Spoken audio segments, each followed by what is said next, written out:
everyone, James Reeves, TFBTV. Welcome to EnforceTac 2025. I've got a bit of an oddity here for you.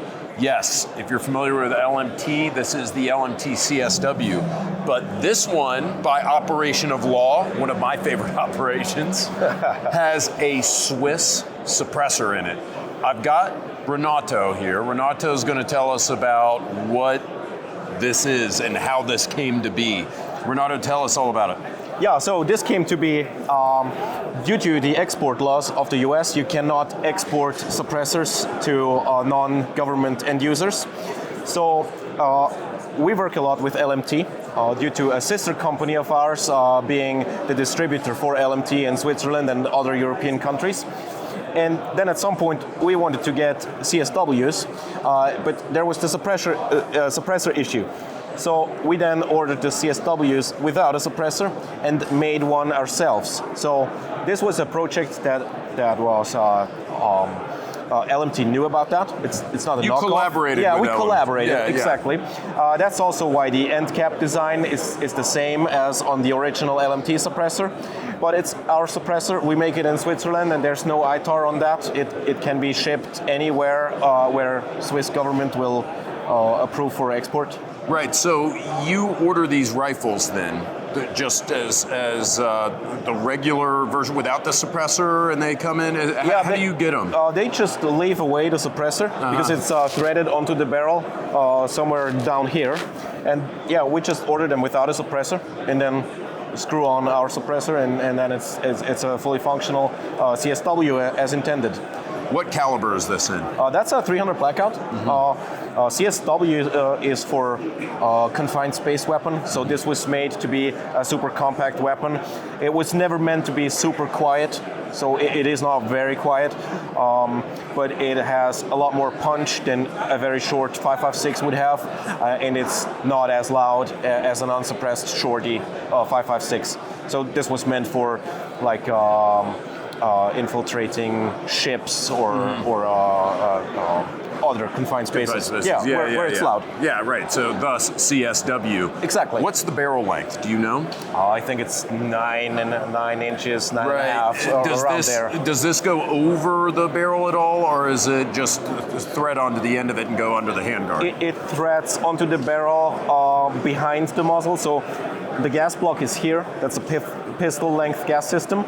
And then the thread is just in front of the gas block, but the barrel extends until about here or so. Mm-hmm. It just protrudes into the suppressor. I see. Are there any bleed off, any specific characteristics of the barrel that help with suppression, or is it just a regular? The barrel is not ported. Yeah, it's not like an MP5 SD. Okay. Yep. Yeah. I just thought I would ask.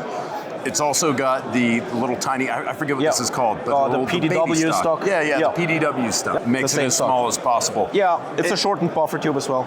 I have to ask, how much does something like this cost in I have the EU? No idea. You have no idea? Yeah, Probably a lot. Yeah, I would think so. Because it's LMT, and What about the legality of this? Because you see, in the United States, this would be very, very difficult for us. Even though it's legal, this is a short-barreled rifle with a suppressor. Yeah, that's a two-stamp gun. Okay, so you understand that terminology. Yeah. What's the legality like here in the EU for something like this? I don't know what it's like in every single country because there's no law that's the same in every country.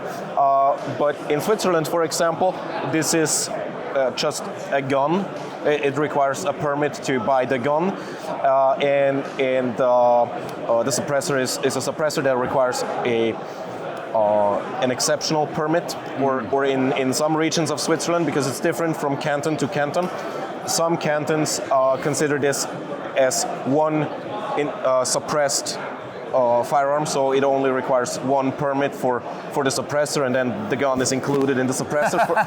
Like they do that on the MP5 SD as well. And then other cantons consider it as a gun and the suppressor. But in Switzerland, it's relatively easy to get these permits. Sure, and what I know about the EU is, generally speaking, suppressors are much easier. Short-barreled rifles are much easier. Getting a gun much easier in the US. But once you get past that obstacle, once you can buy a gun, You buy this, I mean, hell, in the Czech Republic, the suppressors, whatever, I think a Class B item or something like that. It's possible. Yeah, and then the rifle, short barrel, doesn't really matter depending on we've country. seen a lot of deregulation on suppressors in Europe. There's been a lot of laws that changed where other things got more difficult, like magazine bans and stuff like that for standard capacity magazines, or as they call them, high capacity. But on the suppressors, we saw a lot of deregulation, especially for hunters in a lot of countries, but also other types of gun owners. You guys have it easier than we do. I mean, really, you do. Most European countries have it easier than we do as far as suppressors go. Yeah. I think this is a really neat concept. I mean, obviously the gun itself is cool. I just had to stop because I saw that and I said, how are they getting these in Europe? And you did an excellent job of explaining that, Renato. So thank you very much for speaking with us. Thank you very much, James. What's the name of your suppressor company? The company is called Acheron. We're in Zurich, Switzerland. And we make a lot of other suppressors too. And accessories for the SIG 550 series and so on. So I'll make sure everyone goes and checks out your site and sees what you make. But thank you for giving us the run through here in this LMT. Guys, thank you very much for sticking with us. Thank you for staying tuned to TFBTV. We're bringing you more from EnforceTac 2025.